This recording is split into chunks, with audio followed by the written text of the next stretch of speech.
Hello guys, কেমন আছেন সবাই? আজকে একটি জরুরি কাজে যাওয়ার পথে আপনাদের ভাবলাম একটি দেখে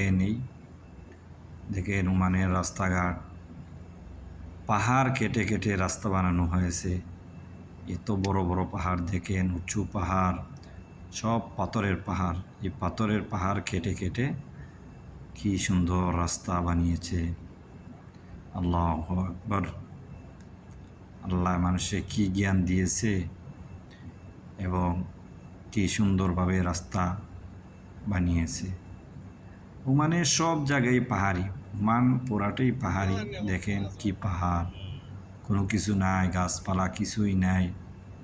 পাহাড়ের ভিতর দিকে রাস্তাটা গেছে, এত বড় রাস্তা, 1 by 1, দুই সাইডে দিয়ে আছে। যে যাইবে, যে আসবে। এভাবেই বিদেশের রাস্তাগুলা অনেক সুন্দর। আসলে ঘোরাঘুরি করাটা অনেক ভালো লাগে এবং অনেক কিছু শিকার আছে, দেখার আছে। দেখেন এত বড় বড় গাড়ি যাইতেছে কত স্পিরিটে, তারপর এর সাথে কোনো কি নেই। কারণ হচ্ছে যার রাস্তা, এই রাস্তায় সবাই চলতে হবে, অন্য আরেকজনের রাস্তা দিকে যেতে পারবে না। দেখেন আমরা মধ্যে দিয়ে যাইতেছি, আমাদের পাশে দিয়ে দুনো সাইডে দিয়ে গাড়ি আছে, আর কে কার অনেক স্পিডে যাইতে পারে। এর কি ভাবলাম আপনাদেরকে একটু দেখে নিই। অনেক সুন্দর রাস্তা, অনেক ভালো লাগে দেখতে।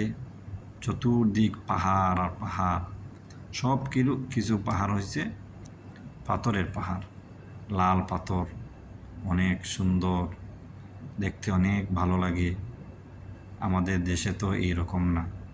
আল্লাহর সৃষ্টি, এক দেশের একই আবহাওয়া, ভৌগোলিক অবস্থা এরকম।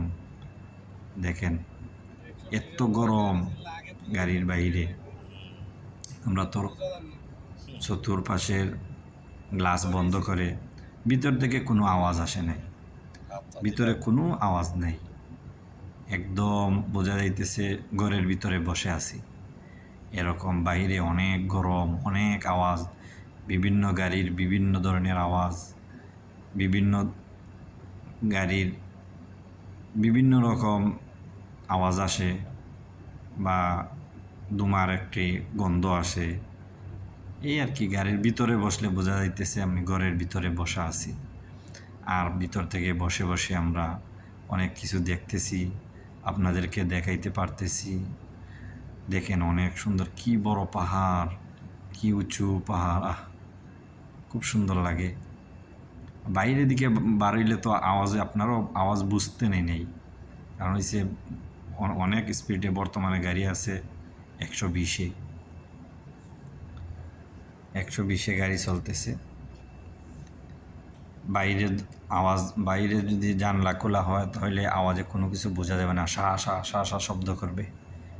এই জন্য গাড়ির গ্লাসগুলা বন্ধ করে সুন্দর করে গাড়ি দ্রুত গতিতে চলে। গাড়ির বাইরের দরজা খুললে পরে গরম আসবে, আওয়াজ আসবে, গাড়ি চলবে না ভালো রকম। এই আর কি, এই জন্য গাড়ি বন্ধ, জানালাগুলো বন্ধ করে চতুর্দিকে আমরা দেখতেছি। দেখেন কি পাহাড়, দেখেন সিগন্যাল, কোন দিকে যাবেন, কিভাবে যাবেন, কত কিলোমিটার, সব কিছু দেওয়া আছে। দেখেন এই সাইনবোর্ডের মধ্যে কোন দিকে কোন রাস্তা গেছে, ওই জায়গার মধ্যে কতটুকু পরিমাণ চালাইতে পারবে, সব কিছু দেওয়া আছে। এর তো বেশি যদি চালান তাহলে রাস্তার সাইডে আপনারা দেখাইতে পারতেছি না, রাস্তার সাইডে ক্যামেরা আছে বসানো, টুস করে ছবি উঠে নিবে, ফাইন দিয়ে দিবে। এই আর কি বিদেশের সিস্টেম। দেখেন ওই রেনিং আছে না, রেনিংয়ের সাইডে 1.5 কিলো 2 কিলোমিটার পর ক্যামেরা ফিট করা রয়েছে। যে গাড়ি যত স্পিডে যাক ক্যামেরার মধ্যে ইস্যু হইতেছে। একটু যদি এই রাস্তার মধ্যে 120 স্পিড দেওয়া আছে, 40 উঠিয়ে গেলে, 150 উঠে গেলে ফাইন